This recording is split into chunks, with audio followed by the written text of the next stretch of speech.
let's get this party started. Pop out the chat. Ding. Move that over here, move this up here. Okay, there we go. Hey Yapchup, hey D Keller, Amigo Roberto, Justin Clark, Dragon Lord, Sage, Jake, Justin, Winter Swede, Cutler, Adrian, Lord Null, nice to see you all, Corey, Moondog. It's that time again, time for another live stream. And just a reminder to everybody that I won't be here for a live stream next weekend because I'm going to be over in PAX Australia in Melbourne. So if any of you see me there, come and say hi. First person who comes and says, hey, are you the Mighty Glue Stick? I will hand you a set of dice. In fact, let me show you the dice that I'll be handing to people. After I just pour myself a coffee here because it is 11 a.m. Well, it's just before 11 a.m. in the morning here in New Zealand. Cheers.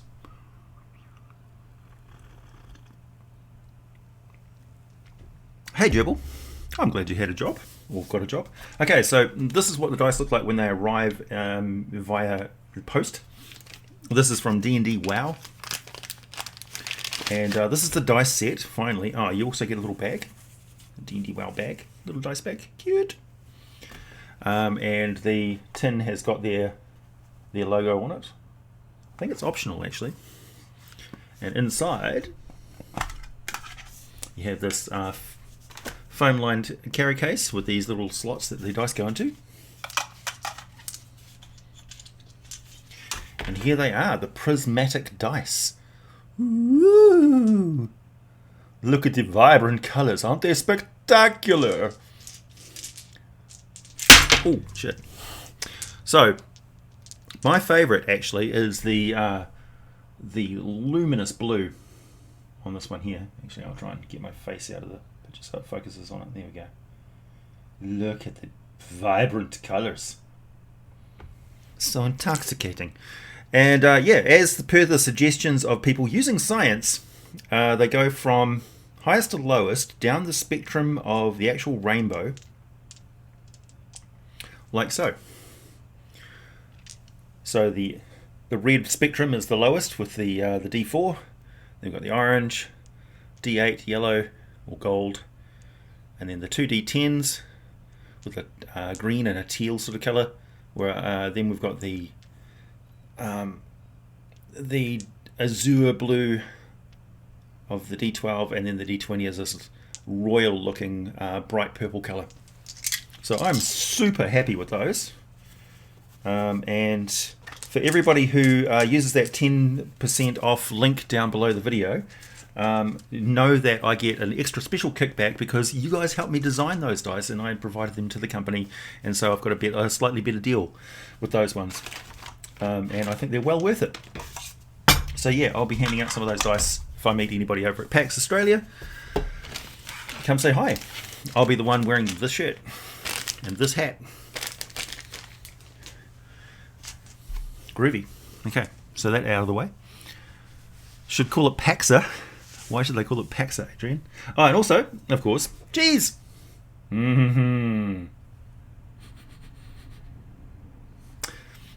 So wrong, but tastes so right. A friend of mine was supposed to drop off some deer cheese, but she took it with her. I'm most disappointed. So it's back to my favourite. I have stockpiled enough of this cheese to last me several weeks. I've even got some blocks in the freezer.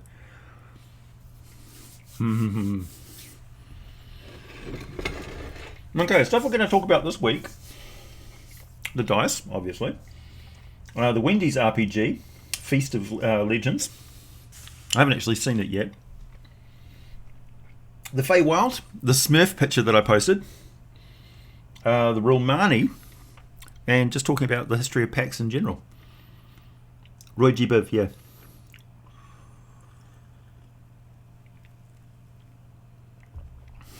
Yeah, it looked cool, then I fumbled it. Damn near smashed something. We totally forgot about PAX Australia, yeah.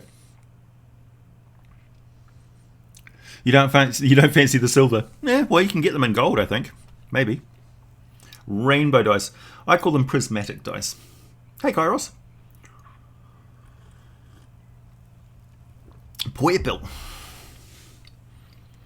Come to the States. I'll be coming to the States next year to Gen Con. So I'm actually going to go to Gen Con next year. That's my mission. Looks like AJ, but it's actually a doppelganger. Yeah.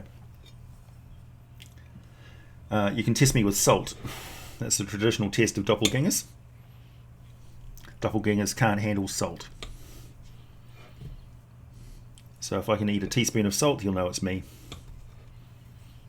I'll still be going.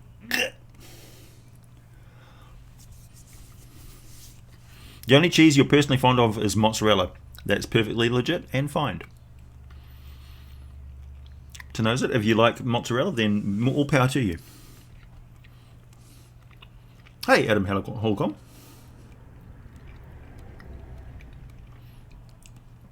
Yeah, Wendy made an RPG, and from the people who I've been watching doing reviews of it, apparently it's legit. You can actually play it. Yeah, KFC made a dating sim where you can date the Colonel. That's weird. This cheese is a very blue cheese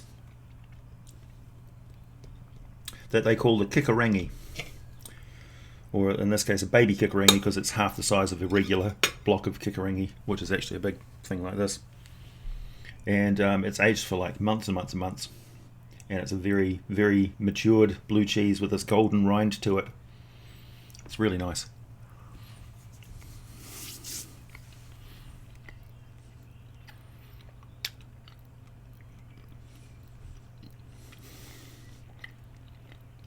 If he can eat aerosol cheese from a can, it's not the real AJ. Well, I'll give it a go. Yeah, doppelgangers shrivel up like slugs. They don't like salt. Traditionally.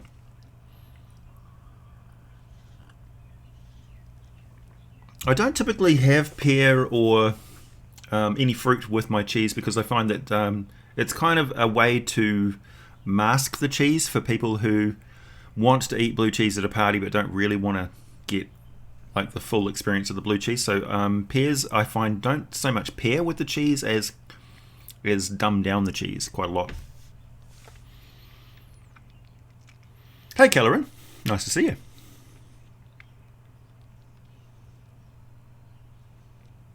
Now to prove the salt is real salt. Ah, it never ends.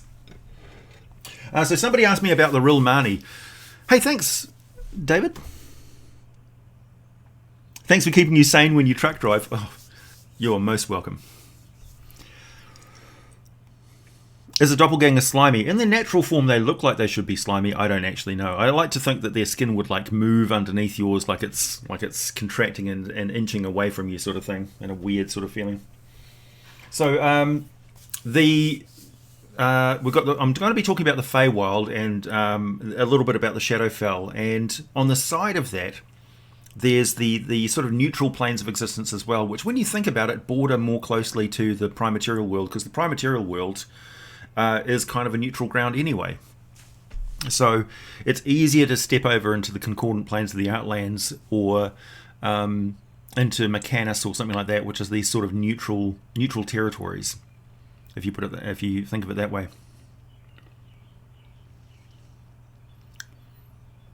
Ooh, that sounds good, Daniel.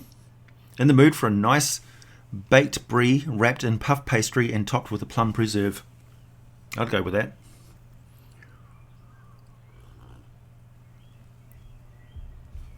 Okay, so the Rilmani exist in the plains of the Outlands, which is the land. So it's the hub of the multiverse, where all these different places come from.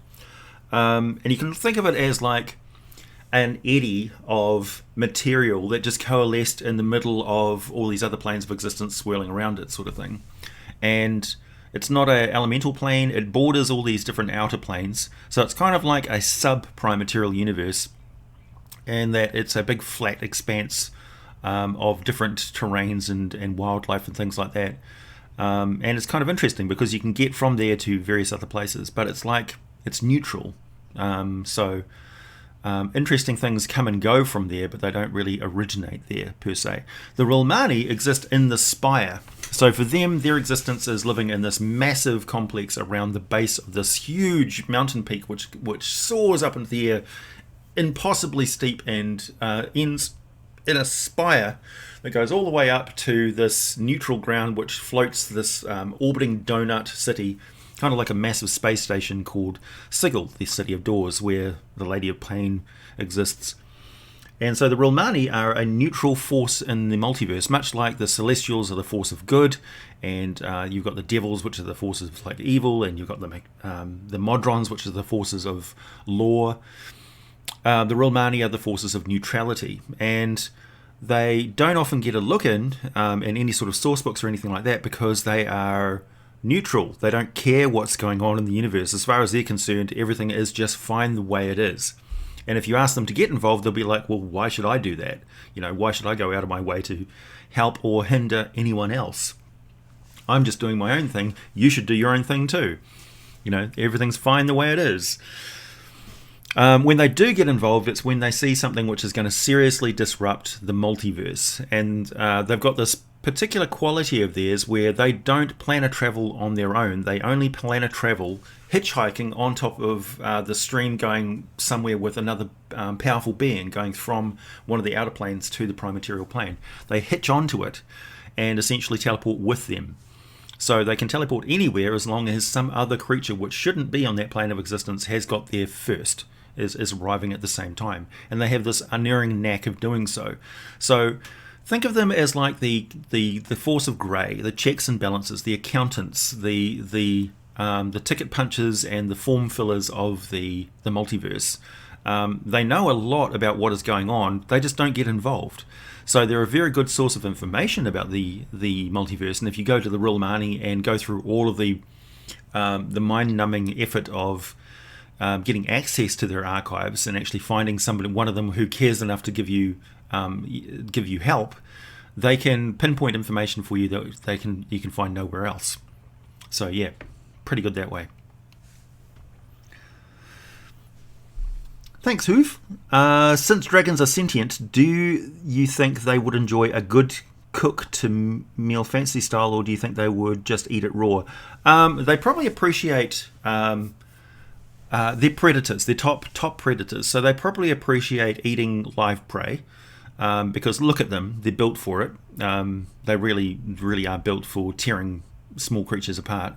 So they probably enjoy the animal side of eating a deer or a griffin or something like that. The thrill of being a superior physical being. And they have a huge appetite. So small, tiny, fancy cooked meals for them are like hors d'oeuvres, or like somebody serving you a single chip. They can actually eat, the better side of half an elephant. So if you want to cook them, a barrel full of frogois, they're probably going to enjoy it, sure, but it'll take an enormous amount of effort to do that. For them, it's just easier to eat an entire animal, and they quite enjoy the act of hunting and killing an animal and eating it as well. A lot of dragons are much more refined, though, so they find alternate means of sustaining themselves. For instance, we know that some of the more humanoid dragons, the song dragons that live in the Forgotten Realms, they will only eat sporadically in dragon form. Most of the time they'll take smaller meals in their humanoid form, but they're not physically satisfied by those.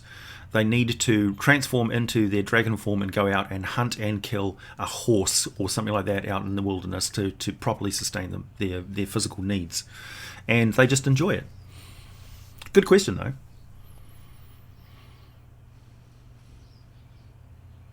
Pretzel burgers. The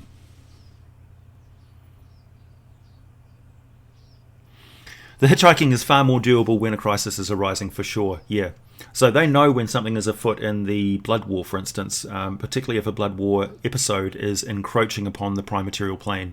And there's a good chance that the prime material plane is going to have a bit of it carved off and dragged it down to Avernus, for instance. They will be heavily involved in that. So it would be appropriate to insert the real Marnie's influence into the Descent to Avernus Baldur's Gate adventure, for sure. Hey, thanks, Christopher.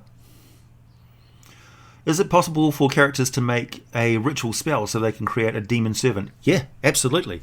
Yeah, absolutely. If they really want to do that, then for sure, make it happen. Be wary about, like, have them do that with a devil or something like that. Demons will probably get out of control. But it doesn't just have to be an infernal servant. It could be a celestial. It could be one of the neutral powers as well. They could actually get a Barry or a what else? All sorts of things, like the celestial creatures. So a celestial lion getting summoned by them to be a servant is equally fine.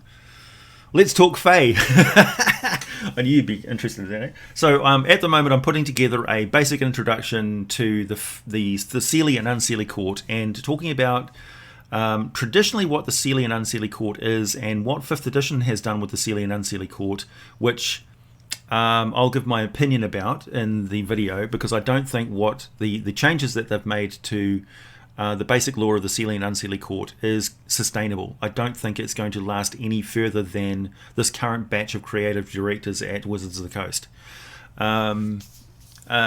They've definitely tried to simplify it and present it in a way that is more wholesome and acceptable to people with a simplistic view of what a division between Fae, Seelie and Unseelie would be. But it's actually quite different from that. And yeah, I point this out. And it's also, I'll be drawing heavily on already published sources and things. So I'm for a lot of the video, I'm sort of parroting what's written in older articles from like 2002, from Wikipedia's, that sort of thing.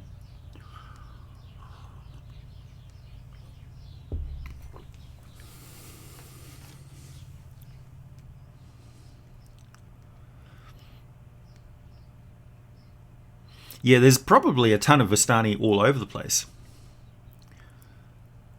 And I'm not entirely sure if they're immortal beings or not. They probably are quite long-lived. And of course, they may transform under the influence of other planes of existence. Much like Modrons, you only really encounter Modrons when they're broken down. They become influenced by other places.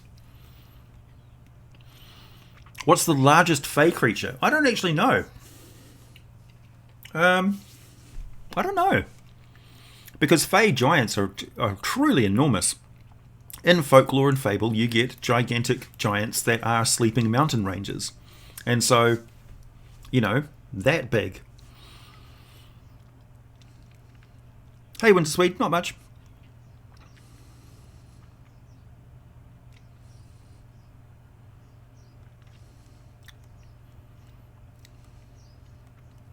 Goodbye, Michael Galligan.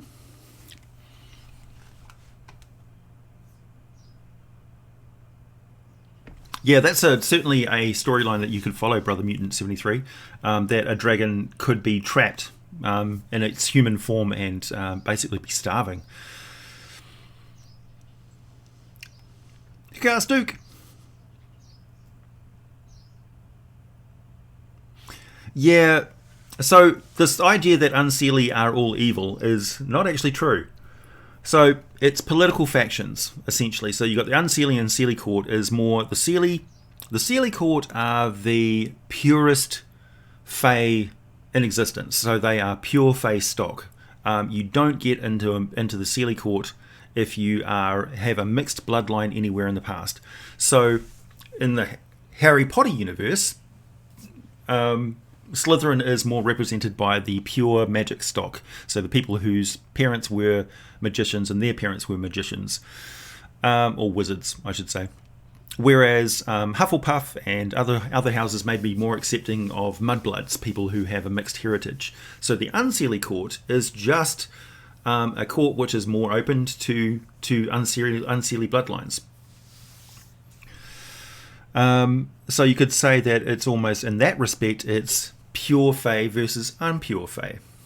But the Fae powers that rule over those courts are very much night and day. So Queen Titania, who's represented by a shining diamond, is the most beautiful and pure and awesome Fey creature. She's literally a manifestation of natural order in a way, and Oberon, her prince. But they are also, unlike gods, they're far more like Greek gods in a way. They're more mortal. Like Oberon may have a wandering eye to beauty or perfection where he finds it, and Titania may become quite jealous. On the other hand, the Queen of Darkness is the exact opposite of that. Her symbol is a black diamond. She's corrupted, and she's completely cold, calculating, and callous, and unfeeling in many ways. But she's not necessarily a force of pure evil. She's a force of getting what she wants and doing what she wants, but she may not actually do it out of malice. She's certainly quite a mysterious and enigmatic figure.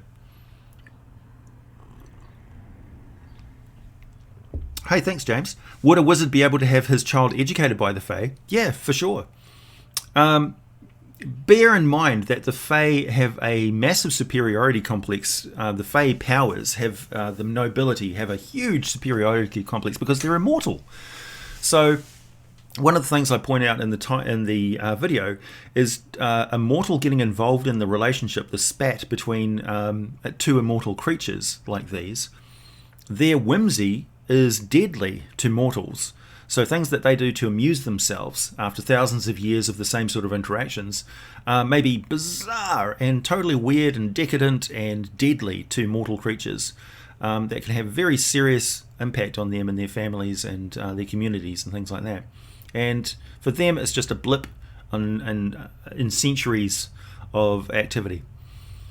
So a large amount of the difference between the Seelie and Unseelie court is simply just rivalries, political rivalries, different families and things like that. So they form these, what's the Romeo and Juliet, the Capulets and the other family. So these sort of rivalries, these political rivalry more than anything. But there's also some different divisions between you. Like you may have more sort of unattractive creatures working in the periphery of the Unseelie court, but the Unseelie court is not stocked full of monsters and weird and bizarre looking beings. It certainly doesn't include any hags or any non-Fey creatures. It is just as aloof and exclusive and beautiful as the Seelie court. It's just ruled by different factions and powers and points of view, and they're more willing to work with unpure Fey creatures and creatures which may be considered evil. But they're not stupid. They certainly don't engage in the services of untrustworthy, backbiting, backstabbing creatures that they know damn well are going to betray them. You know, they're just, more, they've got a different political focus. Yeah, I've definitely seen Carnival Row. Do I think they could work the Seelie and Unseelie court into that? Well, yeah. I mean, so you've got this central character who gets involved in the Seelie black market sort of thing, and they're exclusive. They're racist essentially against the non-fairy. So that's kind of interesting as well. And the Seelie court, when you think about it, is far more racist than the Unseelie court. Yet the Unseelie court is the one that's depicted as evil all the time. So it's complicated, and that's, I think, one of the reasons why they reworked it so much in 5th edition, because they don't trust us to tell these complicated narratives, because they're sort of, people want to attract people to this sort of, the idea of Fae and stuff like that. They certainly see its appeal to certain parts of the population, but on the other hand, they're shying away from problematic storylines, which I think they have no right to do.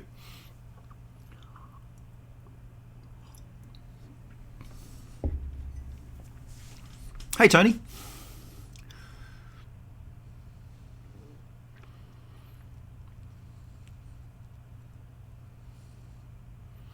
I'm new to this. D&D is like the Fae, like the Hello to Terraria. Is it supposed to be good or something? Well, the Fae is fairy. So to give you a description simply of what the Feywild is, it's the borderland between The outer planes are about faith, religious beliefs, that sort of thing. It's fairy and fable and superstition, mythology. The Fey realm is in between the mortal world and the worlds of legend and mythology. So it's a place of imagination, storytelling, fable, nursery rhymes, and dreams.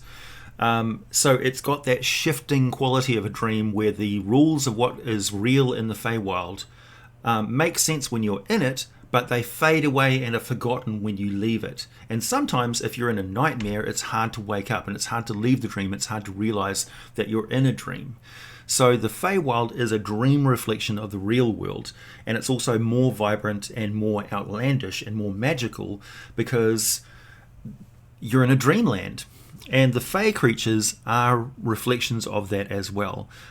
So they became, if they're forced to stay in the mortal world for very long, Fey creatures, the denizens of these realms, are driven crazy by the monotony and regularity and lack of imagination and dream and fable and weirdness of the mortal world. It's horrible for them.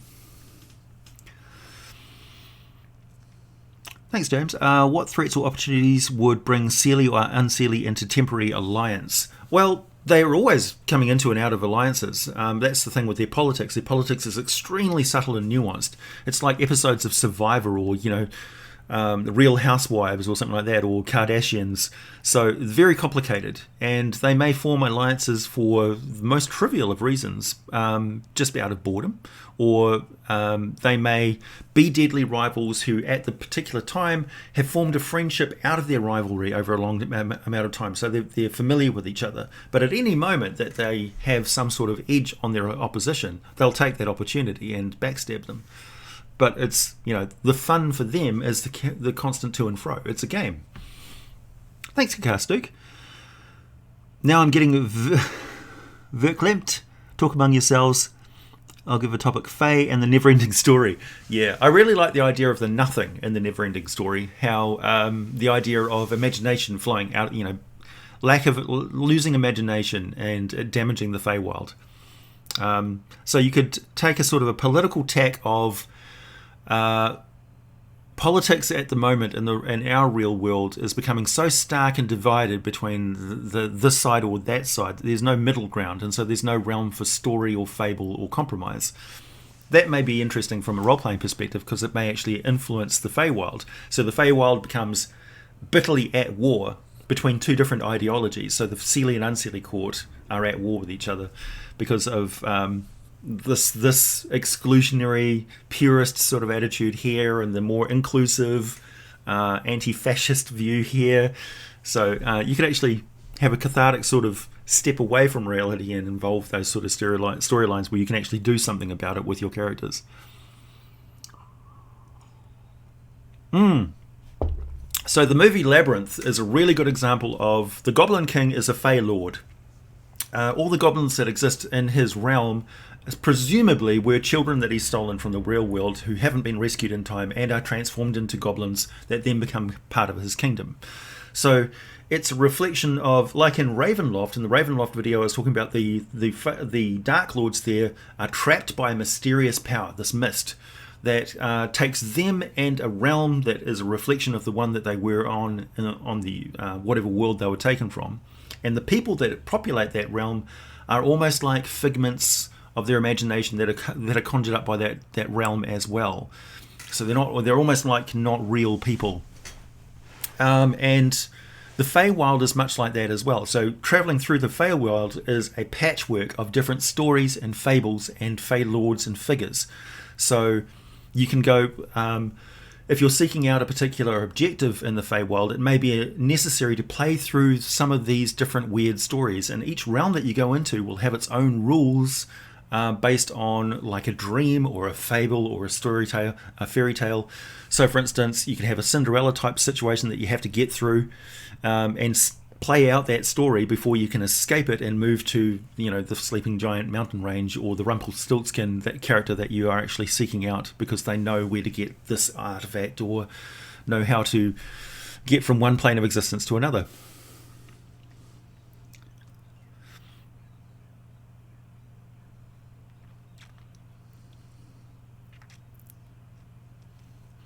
Hey, Wintersweet, thank you. The game Kingdom of Amulet Story revolves around the Sealy Court and the concept of fate. I recommend it. Oh, thanks. Yeah, definitely. You'd totally take David Bowie as your patron for Warlockdom. Yeah, well, he'd make a pretty good Fey Warlock patron.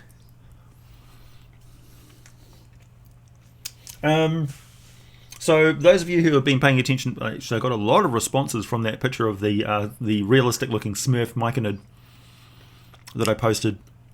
So I'm definitely going to be making a video about that creature.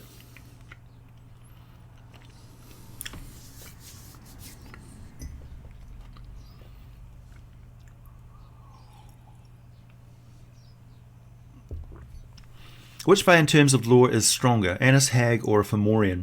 Well, the Hags are way more powerful because of the alliances that they have with other creatures. Fomorians don't really have the sort of alliances through coercion or mutually assured destruction. Like the Anis Hags will gather together, Hags in general gather together dirt on other creatures, more powerful creatures.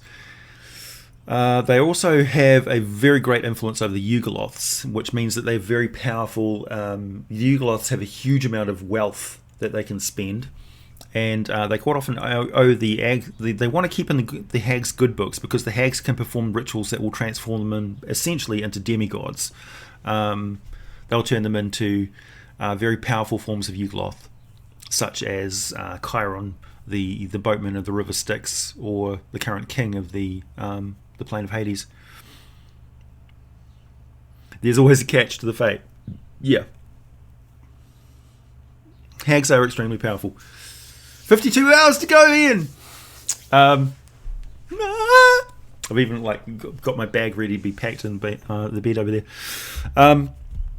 So Fomorians, on the other hand, are cursed. They're bitterly cursed by all the other Fae, so they find it very hard to do anything, because the other Fae essentially realize the Fomorians were these magical giants, kind of like storm giants. They were beautiful and they were awesome and they had huge amounts of magical power, and they abused it wickedly, and they enslaved the Fae creatures, and they turned the realm of dreams of imagination into a means to get what they wanted and to manipulate fate and the cosmos.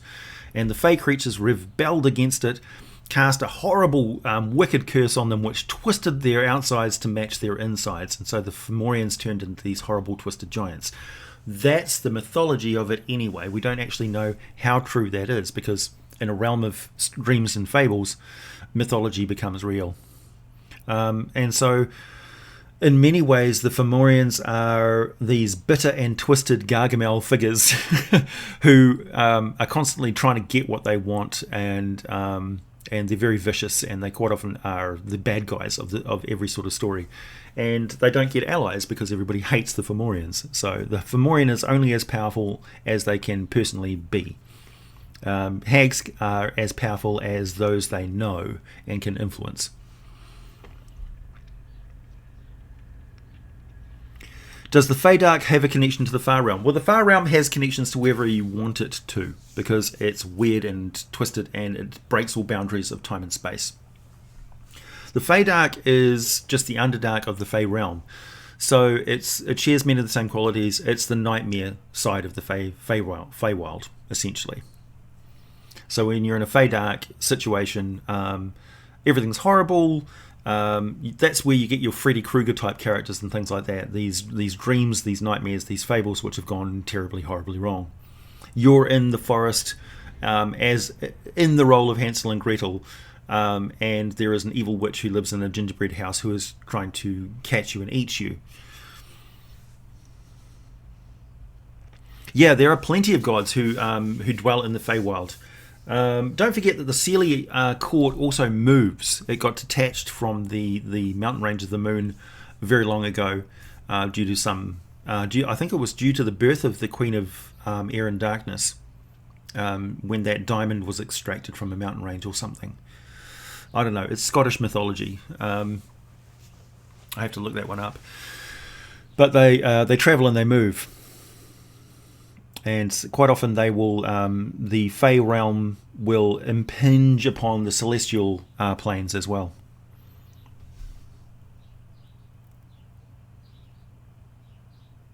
Yep. Smurfs.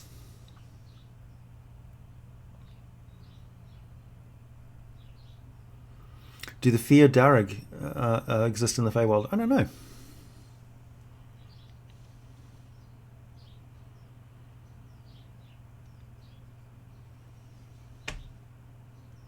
What kind of quests would you set for a druid of dreams who is an ambassador emissary for the Fey courts? So Titania would be seeking out items of extreme beauty, legendary providence, so one of a kind things like the last unicorn or the a pure white phoenix or something like that, something or particularly amazing gemstones, like a staff sapphire of enormous size that staring into it can reveal the secrets of the future, that sort of thing.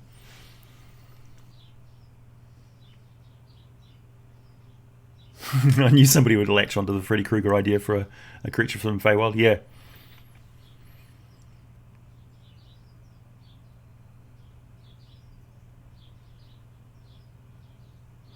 Right, yeah. There is a lot of personal views on the Fae which people put out there as if it's fact, but no, you've really got to cleave close to the mythology, I think, to do it justice. And a lot of the Fae stuff, like Seelie and Unseelie, are Scottish terms.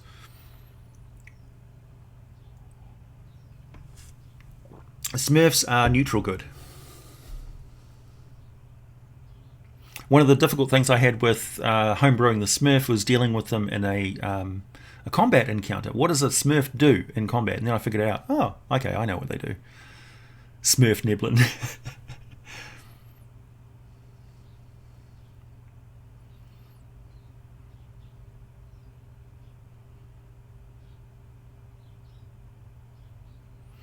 Yeah, Queen of Air and Darkness, the Folk of the Air, the Sluag,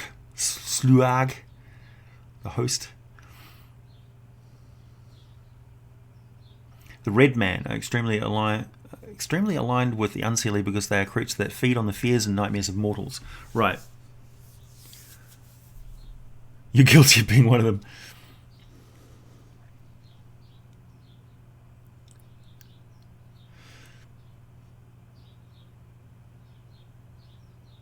Nice timing with the campaign I'm in right now. What cool monsters would you suggest adding? Well, I mean, we've got lots and lots of Fey creatures in the Creature Codex and the Tome of Horrors and the Tome of Beasts from Kobold Press. And Kobold Press, I think, is just putting out a pocket-sized edition of their Tome of Beasts at the moment. And they're also kickstarting a collection, an archive of all of their Deep Magic series, which I am really looking forward to. That's one which I'm definitely going to get behind. What am I also backing? I'm also backing the virtual reality goggle set that I posted on my community tab as well. Can anyone access the Feywild? Yes, anyone can. But it's just a matter of getting out of the Feywild again. Thanks, James. Are there human settlements in the Fey realms? Yeah, probably. Like, the Fey realm may actually sort of become a part of a human settlement, and they may not actually realise they're in the Feywild sometimes. But you definitely get individuals and small community groups which get sucked into the Feywild on occasion. And that's just a matter of they become tied up in a story of these immortal creatures and don't realise they're in it for hundreds of years, and it's a dream-like state. And then when they come out of it, they forget what happened and where they were, and all of a sudden the world around them has advanced 100 years and they are completely displaced from it. The Tilt 5, thanks Ian. Yeah, the Tilt 5 goggles. So that's augmented reality, not virtual reality goggles. So you actually are looking through the goggles and they're projecting into the goggles this amazing thing. Go and check it out. It's absolutely worth it. And for those of you who do buy some of those Tilt 5 goggles, you'll be able to game with me on a virtual tabletop anywhere in the world. Slua, thank you. Speaking of Kickstarters, did you see the remake of Bunnies and Burrows? It met all its stretch goals and it's based on Watership Down. Fantastic. More power to them. Typically, I don't play like animal, humanoid type RPG games. I like Tabaxi though, so go figure.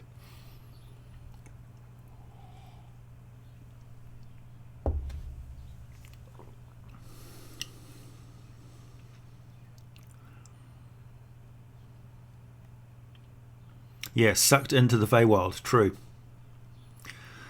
You know, the people who start dancing with the fairies around the mushroom circle, and then when they look up, you know, they've been dancing for 10 years because that's fairies for you.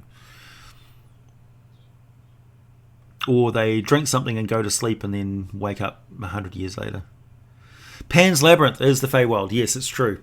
Pan's Labyrinth is a very good depiction of how you don't really know whether it's real or not, whether it's just a little girl dreaming or whether she is actually interacting with fey creatures.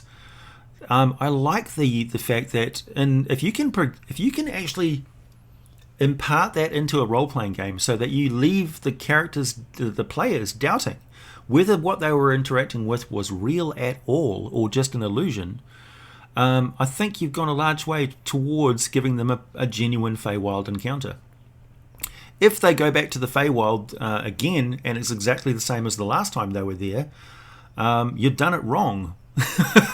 It's always different. It's always weird. It's always detached from reality in a way that dreams and imaginations are. Like, you know, Rumpelstiltskin, when they finally find out what his name is, he grabbed his ankles and tore himself in half. That's not normal. Tabaxi Druid may be Fey-like. They may also be extremely feral and very down-to-earth and nature-orientated. They may be a predatory cat. Unseelie Fey creatures are just SCPs, 2010's creepypastas. Pan's Labyrinth is also a highly disturbing movie. It's got some shocking violence in one part of it. That honestly, it was so jarring when I watched it. And also the rest of the movie was so beautiful and perfect that I've only ever watched it once. And I think, really, I only ever want to watch it once. Which is a strange thing to say, but it's like, it's watching that movie again, I'm never going to be transported in the same way I was when I first watched it. Because I had no context whatsoever for what I was watching. It just unfolded and influenced me in its own way.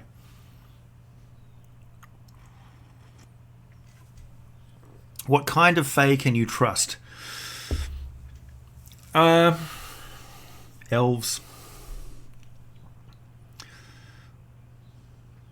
How do changelings relate to Fae in D&D? I know in folklore that the Fae replace stolen kids with them. Yeah, so you can have the goblin-y sort of ones, and you can have beautiful creatures as well.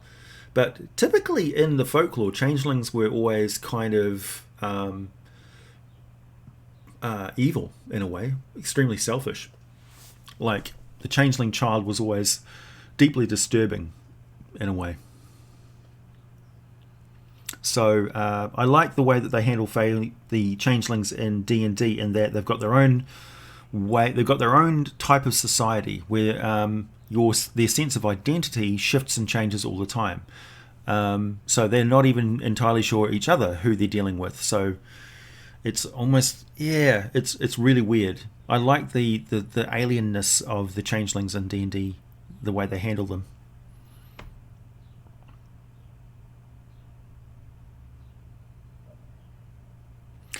You thought the Rumpelstiltskin said, so the devil told you that did he stomped his foot, opened a chasm to hell, then fell in. No, in the original folklore, the Grimm brothers, he grabbed his ankles and tore himself in half. Because the brothers Grimm, the original German fairy tales were grim. Grim. Rip Van Winkle, don't drink Fey booze. Oh, yeah, that guy. Elves are Fey originally, yeah. The green elves. Long, long time ago.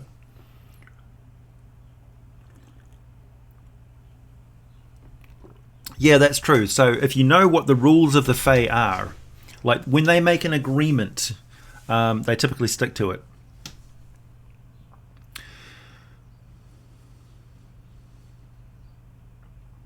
Eberron does not handle its changing much like Fae creatures, so D&D doesn't. Yeah.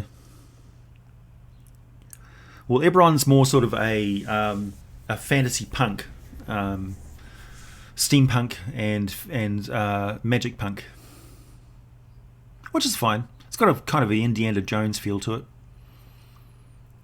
I think that's the point, showing how light and beautiful even the worst parts of the Fae are compared to the ugliness of humans. Yeah. Like, would the Skeksis be the Unseelie Court? Yeah. They wouldn't be in the Unseelie Court because they're far too ugly to be in the Unseelie Court, but they would be a subsect from a particular realm, for instance. Because the Feywild is massive, huge, bigger than the world.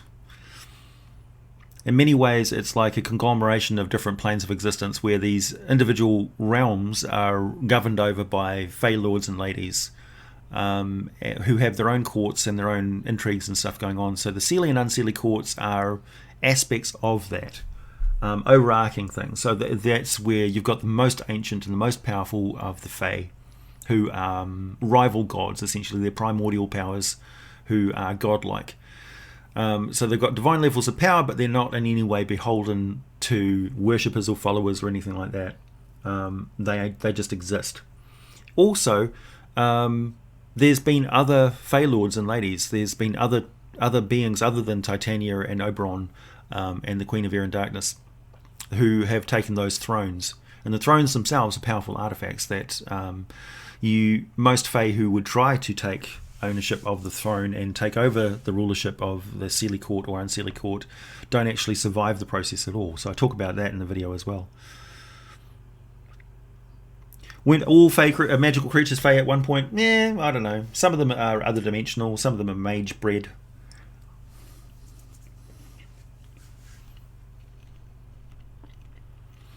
What Seelie find beautiful isn't necessarily what is beautiful to the Unseelie. Yeah, true.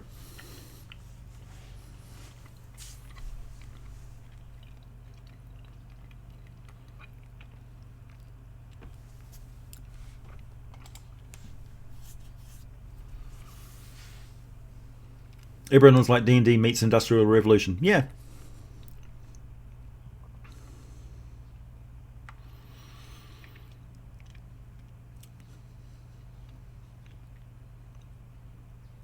Oh yeah, red caps are horrible.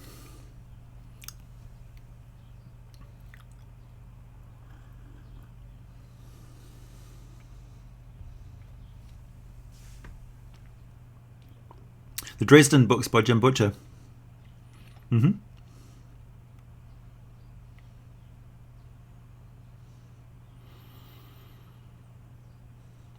What items would travelling Fey merchants sell? Things that have a kind of a strange twist to them, like have a dreamlike aspect to them. Certainly things that bewitch and enchant people. You see a lot of that in stories and folklore and things like that. Things that mortals to the Fae are gullible, typically very gullible, and have no sense of fun. So it can take a kind of a dark twist when you think that you've got a Fae that's done everything and been everywhere and seen everything in their centuries and centuries of existence, and they look upon the trials and tribulations and desperation of humans who are locked in some sort of conflict and something like that, and they've been there, they've seen it before, and in many ways they are unhelpful in the extreme in the way that they want to detach that mortal from their concerns with these petty mortal trivial matters and give them a sense of wonder, and so they'll transform them into a butterfly for 10 years or something horrible like that. It's like you need to see things from a different perspective.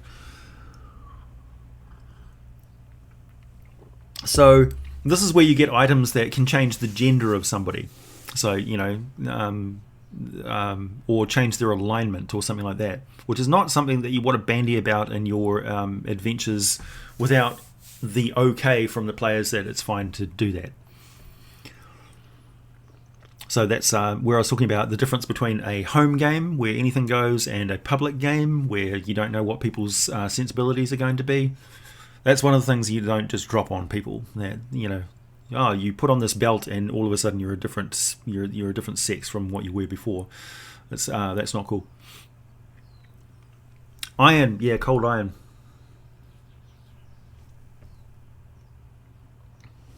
Is the Feywild infinite like the Nine Hells? I think it can be, yeah. Because you quite often see references to the Green Path, which is like a Fey river Styx that can get you from place to place. If you follow this twisting path from here to there, you can actually travel anywhere in the multiverse. Because it's almost like a transitive plane. Because it's in between the prime material plane and the outer planes. So it's almost bypasses or is like an extension of the astral plane, sort of. Like you imagine the sky above the Feywild is the astral plane? Maybe?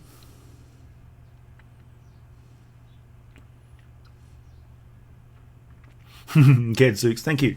Any cool weapons or items to steal from the Feywild? Yeah, tons. Anything that is replicated in magical items that you see in the Dungeon Master's Guide can be found in the Feywild. Quite often they'll have a different spin on them. Often things that like one of the things I liked about the Palladium Rifts Atlantis sourcebook is that they had this type of technomancy where they would capture fey creatures and imprison them in magical items. So you actually had inside this magical sword, though you didn't realize it at the time, is actually a vial with a trapped fairy, and it's drawing its power off this poor creature, tormenting it for centuries. Until it eventually expires and the weapon loses its magic. So maybe something like that. D&D ethics. Yeah. Thanks, Riley.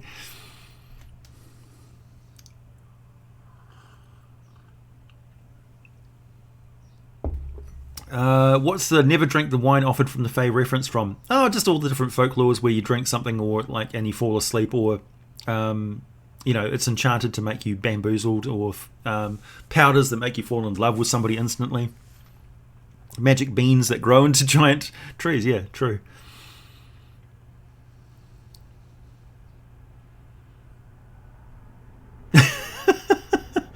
Moist Nurglite lover. That's the best username. Moist Nurglite lover. That's fantastic. How late are you, Jacob? Well, we've got about 20 minutes left to go.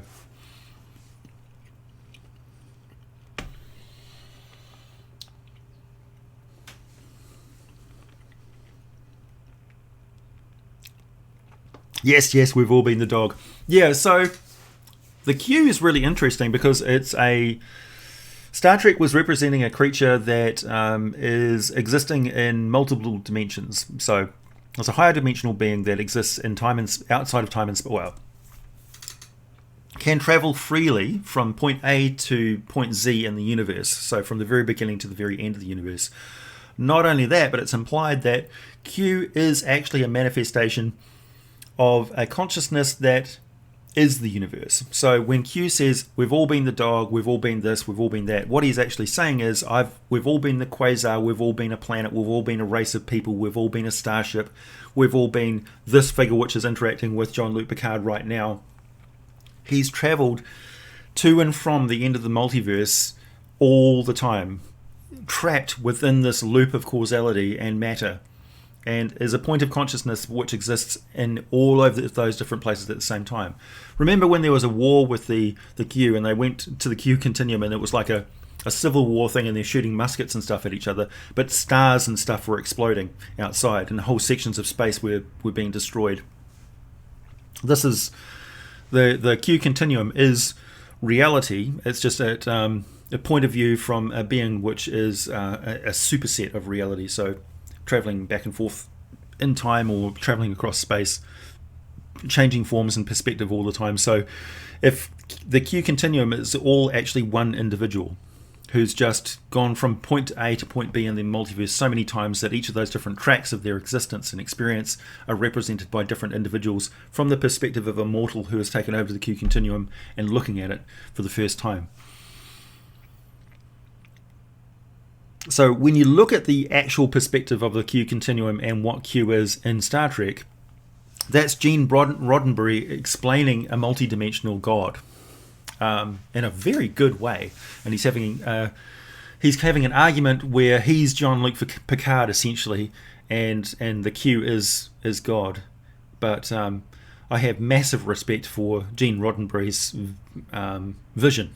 He's a very smart man. Very smart man.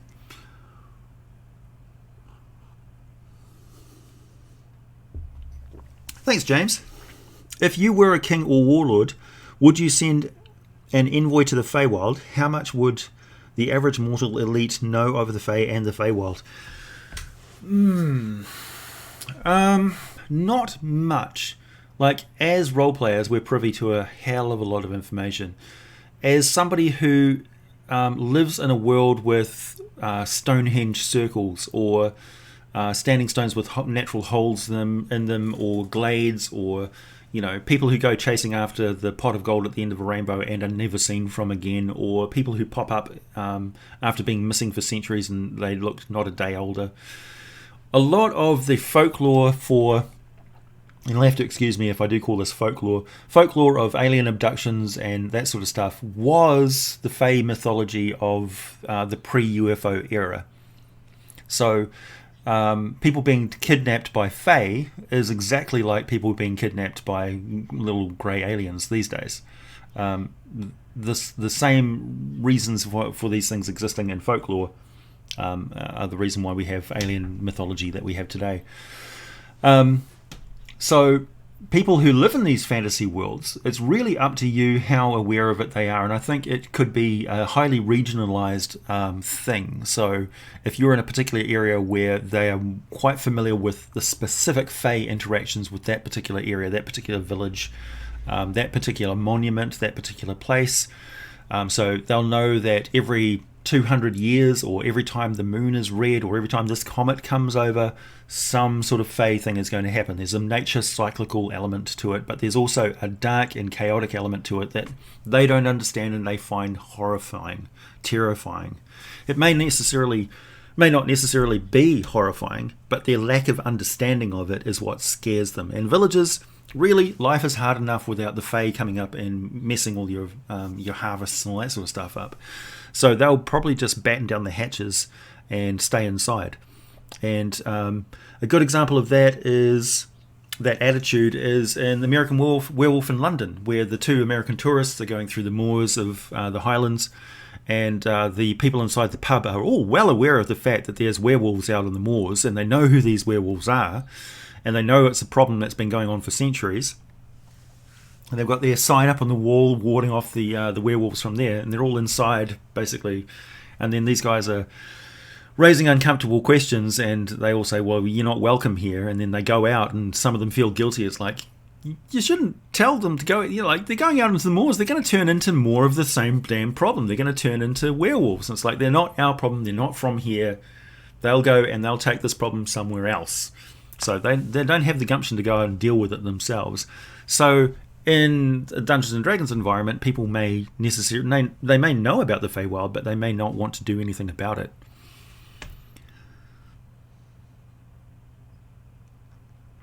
Kings might pay a tithe to people that go missing. Yeah, exactly, Stanchscape. Thank you very much, by the way. Yeah, so if it's something which is suddenly impacting a noble family, particularly somebody who's got a limited amount of heirs, or some important figure that was really necessary for the well-being of the populace goes missing, such as a powerful druid who actually blesses their fields and keeps a well from going bad, then yeah, they may very well pay the desperation money to somebody from outside to do something about it, something that they are unwilling or unable to do themselves. Hey, Robert Farr. Yes, best werewolf movie. I love that movie. Tithe.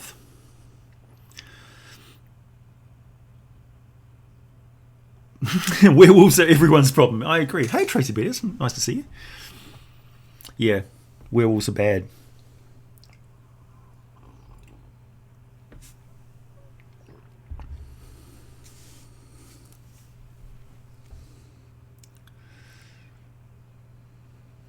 Thanks for joining us, Kendrick.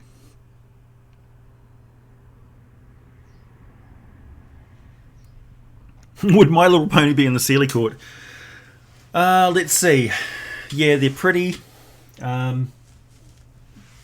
Rainbows, fairy wings. Yeah, they're sort of more sort of celestial. They wouldn't be in the court, though. As I say, they'd be on the periphery of the court.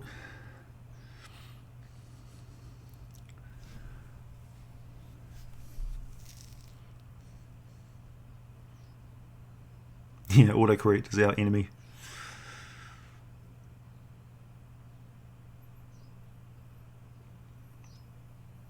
Werewolves are especially bad in 5e for DMs that have been reluctant to give out magical items. Oh yeah, because of course they can only be harmed by magical stuff. Yeah, really, there's a sweet spot, and I think it's about from level 3 to level 5 in D&D, where the characters may not necessarily have access to all of the magical items and stuff that they'll need to fight off some of these other creatures. And the creatures that at the end of the game, sort of like further on in the game, where all the player characters have got powerful magical items, they're less of a problem because they can actually harm these creatures and sort of knock them down to just being sort of more mundane threats. But don't forget, your characters at high level should possibly have more ties into their community and the land and the expectations of people who have of them as heroes or figures of legend. So they'll start attracting followers, people who want to learn from them. Like they'll see this legendary set of adventurers walk into town who are level 7 to 9 or whatever. And these are figures who can rule over armies, or lead armies, or be the advisors to kings and kingdoms. And a lot of the time, the player characters will play these characters as being confident enough to do so. They'll feel quite peeved if they get talked down to by nobility. It's like, well, what have you done? I've fought dragons, man. And so, of course, they'll attract the attention of locals for good or bad. And it's the locals who don't have access to these magical items who are the greatest at risk. And evil creatures will realize this, and they'll say, well, look, I'm going to escape from this fight you're trying to pull me into, and I'm not going to take it out on you. I'm going to go to all the mortals from the village you came from, and I'm going to kill them all because they can't stop me. So throw that sort of a threat at them where the characters have to return to their roots and actually save ordinary people. And in many ways, it's almost the most frustrating type of battle because the creatures do not want to fight those magic-wielding characters head-on. They will continually run away and kill people around them. And in the end, it may get so bad that the ordinary people around these magic-wielding characters may turn on them and say, you're the reason why this is happening. And we hate you, and we're going to hunt you down, and the powers of the land may actually turn against them. All thanks to these meddling bloody supernatural creatures.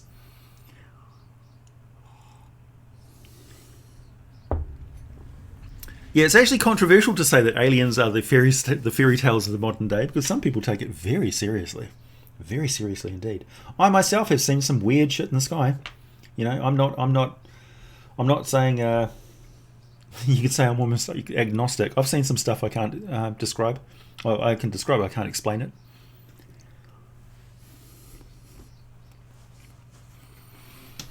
Dan Aykroyd was on Joe Rogan's podcast the other day. That's worth a watch. Aliens are real. Who cares?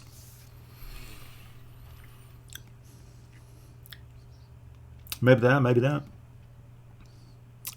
Hey, Sebastian. Greetings.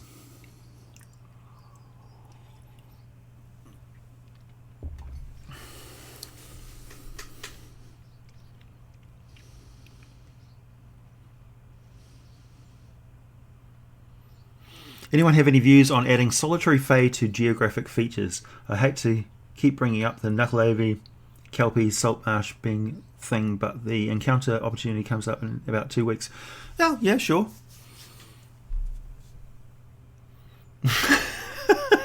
What's their butt stuff? So, I used to live in a wilderness shack out in the South Island of New Zealand. This was a long time ago, back in the 1990s. And I was outside one day, and I saw something coming up, a light coming up the Cardrona Valley, which I thought was a helicopter inspecting power lines, because it was tracking along the valley precisely. And it's like a glacial snow valley thingy.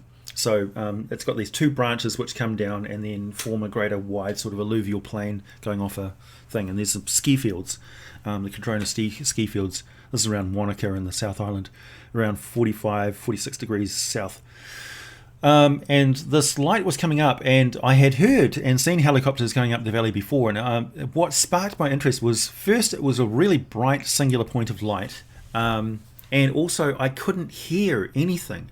It was completely silent, and it wasn't that far away, so I thought I should have been able to hear something, because it was like there wasn't radios or anything. Like I was 7Ks out of town, and it was at least 500 meters between my place and the nearest house, so it was completely silent. And I was living in no power, so I had no electricity in that shack at all. It was literally just me and a stove and a cat that stole my cheese. And so I was watching this thing, and then it sort of went up the valley a little bit, and then it was about here-ish, and then it just went boop and reappeared over here. It either moved so fast that I couldn't track its movement, or it teleported from one place to another. And that was when I realized that I was looking at something I could not explain. And so it just went over behind a big group of pine trees, and so I raced from where I was over the fence underneath the pine trees out into an open field, and continued watching this as long as I could, because it was the perspective of this thing was starting to go. It had then jumped over, and then it started to move up the other glacial valley. So it had jumped from the point where the 2 valleys mixed together to, or maybe it had jumped. Yeah, it had jumped forward, I think, and then it started going up the other glacial valley instead of continuing on the main one up to the Cardrona ski fields. And that was it. And then I lost sight of it. And I was standing in the field going, what was that? So it was just a light in the sky. But I couldn't explain what it was, because it certainly wasn't a helicopter. Or if it was behaving in a way that I'd never experienced from a helicopter before, because I've never seen a helicopter that makes no noise whatsoever. And this is long before everybody had drones and stuff like that. So it wasn't one of those.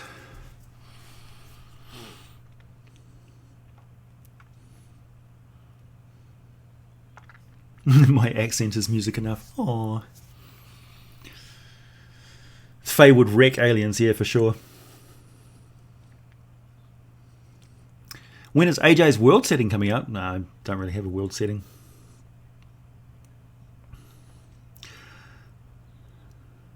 So, yeah, the other thing that I saw once was just lights moving from one end of the sky to the other really, really, really fast. And they were doing it in a regular fashion. It was almost like they were arriving from somewhere and going to some other place. But that's, yeah, again, just lights in the sky.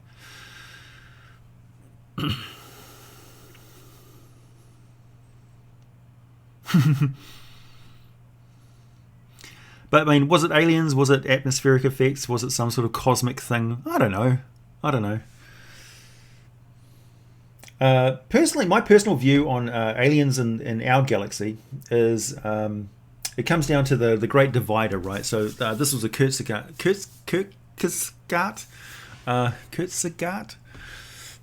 Anyway, talking about is there some sort of, like, a lot of people look out in the multiverse, the galaxy, and they think, we're a second generation star, so our star is formed up of the dust of several previous solar systems, which went through their solar cycle, exploded, and then formed gas clouds, which formed our solar system. So the galaxy was already old when we came around.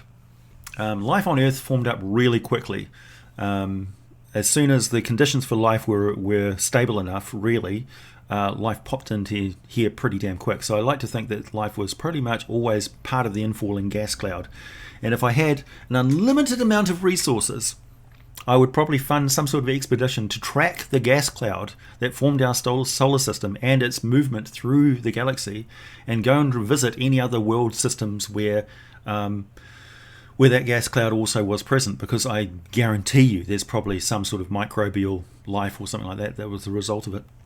But I think the main thing that separates life on Earth and us as intelligent macroorganisms that are made up of all these different microorganisms is just that fact. I think that all of the life throughout the multiverse, all the life throughout the galaxy, I'm so used to saying multiverse on this channel, would be microbial. So most of the life that we'd form that we'd find on other planets, if we went out there looking for it, would be microbes that have been in existence on that planet, forming atmospheres and stuff for billions of years. I think it's extremely unlikely that we'll ever find any macroorganisms made of multicellular life. I think multicellular life is the thing that really separates us from other life in the universe, because it's just so bizarre. It's so weird. Like, if I said to you, okay, go out, link arms with a bunch of random people on the street there, and you're going to go through your entire life linked together now, and link up more and more people until you no longer see the world around you. You live, give birth and die and etc. in this big group of people, and your entire life is devoted to nothing more than being part of that conglomerate group of people. That is exactly what these microbes did to become macroorganisms. All these different microbes that make up the cells in our body are individuals who have given up their individuality to become part of us for mutual survival. That is bizarre. That is highly unlikely. We don't know how it happened. We don't know why it happened. We cannot replicate it. So there you go. That's why I think there isn't a galaxy full of humanoid-looking life forms. It's just such a rare occurrence. I wouldn't say what if we have a multiverse. We definitely do have a multiverse, and there's many different versions of us out there. So absolutely.